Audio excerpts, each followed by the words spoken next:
this everyday work of showing up and practicing compassion and authenticity, it's hard work. So congratulations on showing up. Welcome to Story Time. I'm sharing a story today according to my prep notes when I had to make a decision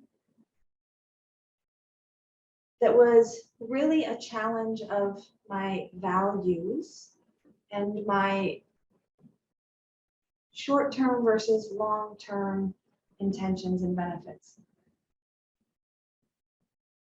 And it's only in hindsight that I can kind of wrap my head around the choice that I made.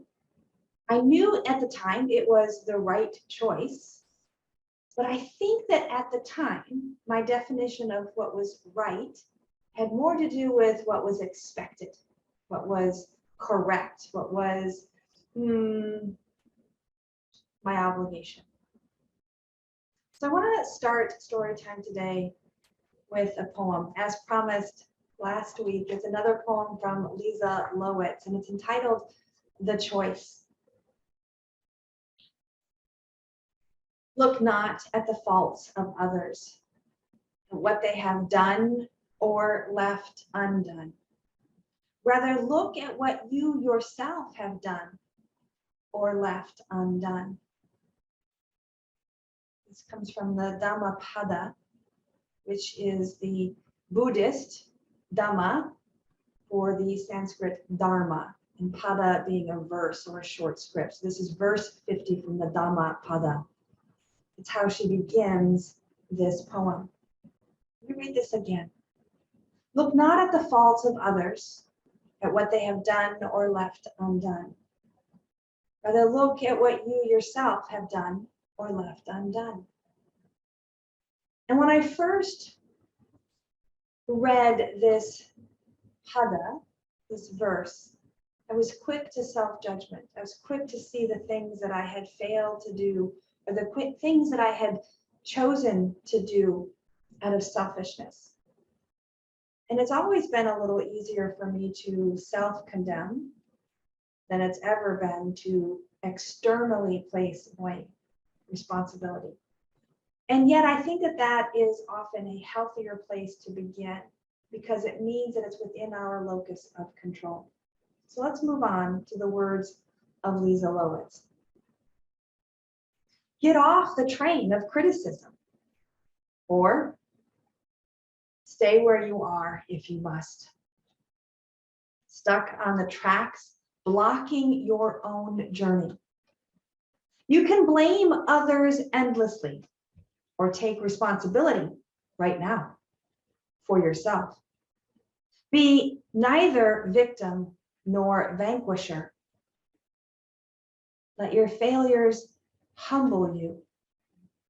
Humility breeds gratitude, which gives birth to compassion.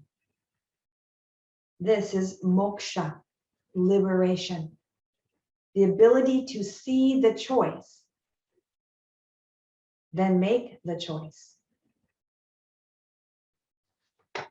The ability to see the choice. This is why we practice that calm, abiding space. This is why we want to introspect, to reflect on our intention. But it's by directing our attention, we learn to observe without judgment. And it's from that place of non-judgment that we can begin to cultivate compassion, to receive the truth, to receive new information, to cultivate confidence and competence by doing the things that perhaps we didn't even know we needed to do, let alone want to do them. On my walk, one of my walks this weekend with my husband, I was praising him for doing the effort of walking with me. And he confessed, I don't want to do this. I want to be with you. He was quick to amend, but I don't want to do this. And I said, that's okay. I don't like this. I said, that's okay. said, is there any part of you that wants to like it, that wants to do it? And he says, no. I said, that's okay. Because it is. I don't know that he will ever take full ownership for his exercise, for his cardiovascular and his weight health. But what I know is that he chose to be in relationship with me. And in doing so, I've chosen to help him with his, I don't want him. When I was applying for my first full-time professional work, this was post my master's back in 1996. I was the first for my new institution, the first offered a position. There was 5 of us that were being hired that year to join a team in higher education at the University of North Carolina in Wilmington. And this was after I'd made a number of choices about where I didn't want to go, meaning opportunities for invitations, for job offers, for a number of universities across the nation. And the one from North Carolina came, and there was in it an invitation to choose the specifics of my position, because there was 5 of us coming in, there was 5 nuances of that position that we would be coming into. And being that I was their first choice, they shared with me that I also got to have first choice. I was excited about that. As the 4th child of 7, I very rarely got first choice, right? I chose my education. I've chosen a lot of things and was successful in reaching my first choice.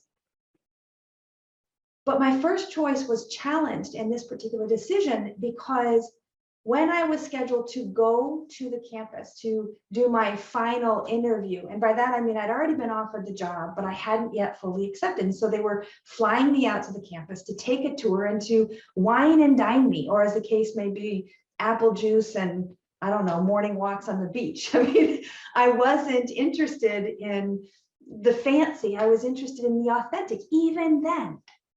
So the long and the short of it is that my family had a loss. My grandfather passed away the weekend that I was supposed to be traveling and then doing this interview at this new institution. And so as a result of that, I was actually, I say that differently, is that the funeral for my grandfather was the weekend that I was going to be going for the interview. So in that, I didn't have a big window of time in preparation for my grandfather's funeral, but I called up the institution and I said, hey, look, here's the deal. I need to be with my family. And they were absolutely okay with that. But the consequence of delaying that final checkbox in the to-do list solidified for me that this organization, this institution, was one that understood my values of my family came first. And I was grateful for that. But it also meant that I was not going to be the first on campus in order to make the decision as to which of those 5 assignments I would claim. And as it worked out, the assignment that I got was actually the last one on the list. The delay in that interview, the delay of finishing up my current position at the University in Arizona, I was fine with whatever. I knew I wanted to go to work at this institution, but I didn't want to work in the women's residence hall. That was part of the job description. Was we served in a residence hall, supervising a staff and working with a population mostly of 1st and 2nd year students, in addition to some programming, some education, and some academic advising that we would be responsible for our job. Truth be told, is a shit ton of work for a very, very, very small paycheck. And yet, I was so disappointed when I was given the assignment, when the time came to be, to run the women's residence hall. Because to be completely honest, I didn't have a great love of working with women. In fact, most of my successes as a professional at that point had been in navigating with young men, kind of being a safe big sister, a role model of sorts that encouraged them to be better than perhaps they had learned to be. And so I felt like I had missed the boat a little bit, in the sense that I could have had a co-ed. I wouldn't have been put into an assigned men's only facility, but there were co-ed opportunities, there were higher grade level opportunities, there was even more independent apartment style opportunities. And yet they put me in a very, excuse me, they put me in a traditional, meaning long hallways, long hallways with partnered roommates in this residence hall. And there was some 450 students. Okay, well, I'd already worked in residence halls that were larger than that and campuses larger than that, but it was the female population that seemed like it was a miss for me.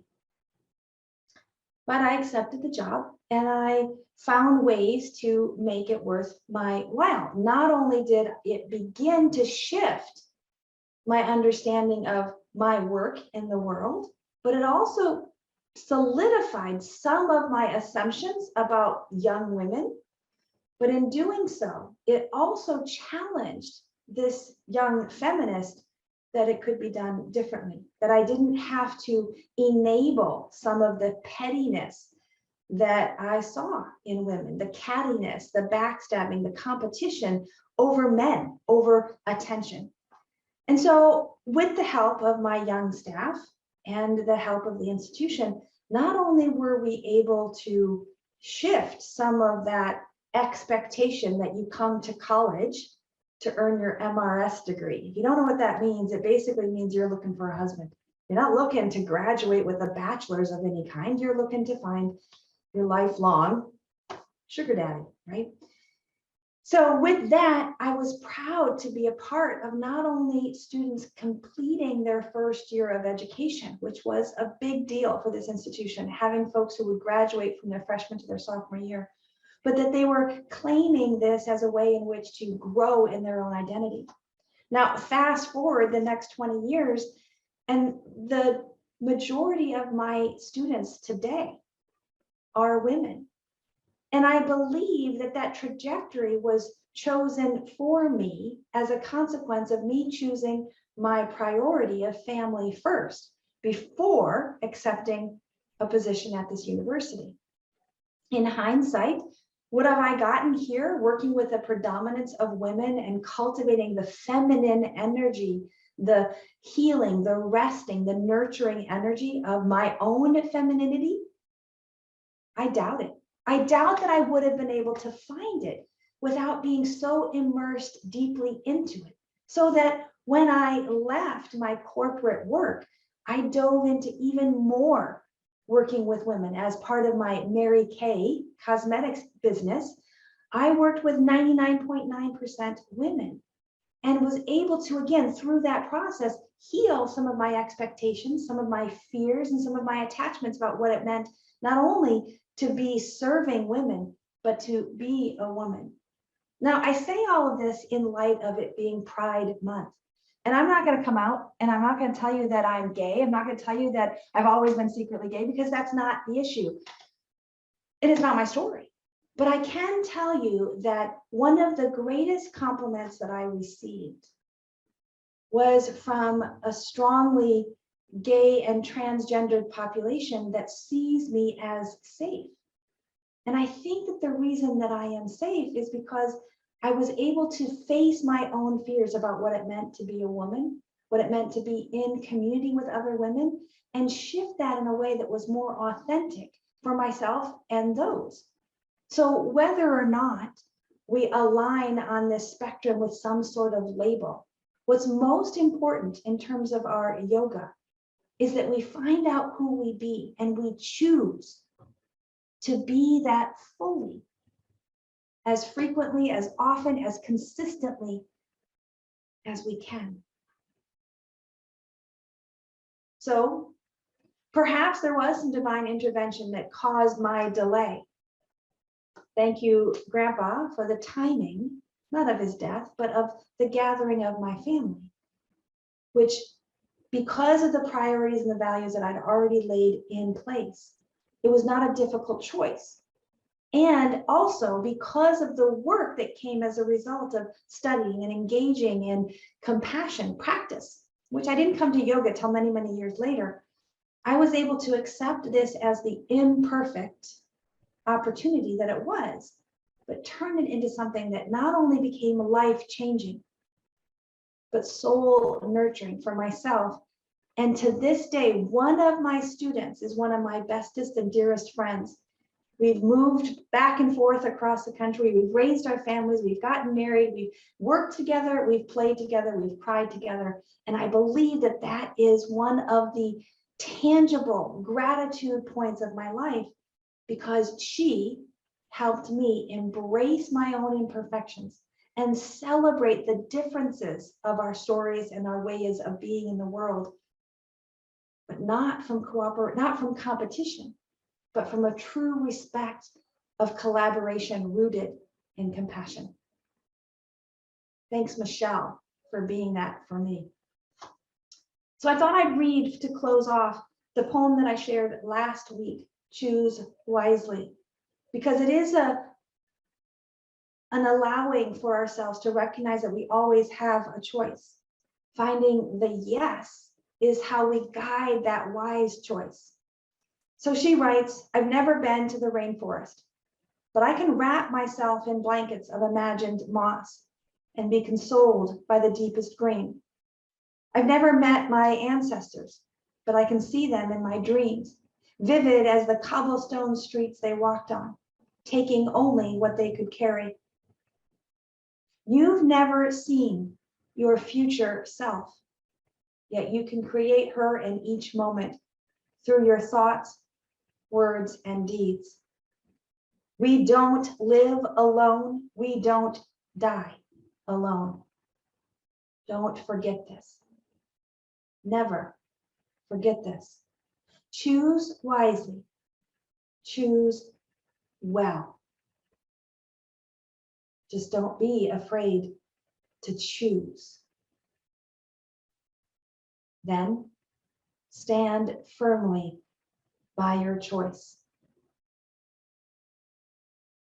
And in standing firmly, my friends, this is where our circle once again comes back to help hold us up when we are weak, encourage us when we are fearful, when we are doubtful, and to celebrate with us when we are successful, when we have overcome or simply shown up and breathed. Thanks so much for letting me share this story. I hope that encourages you to show up and to choose wisely based on what matters most, your values and your priorities. And I hope to see you again in the practice of breathing, moving, and resting, of living your yoga. Namaste.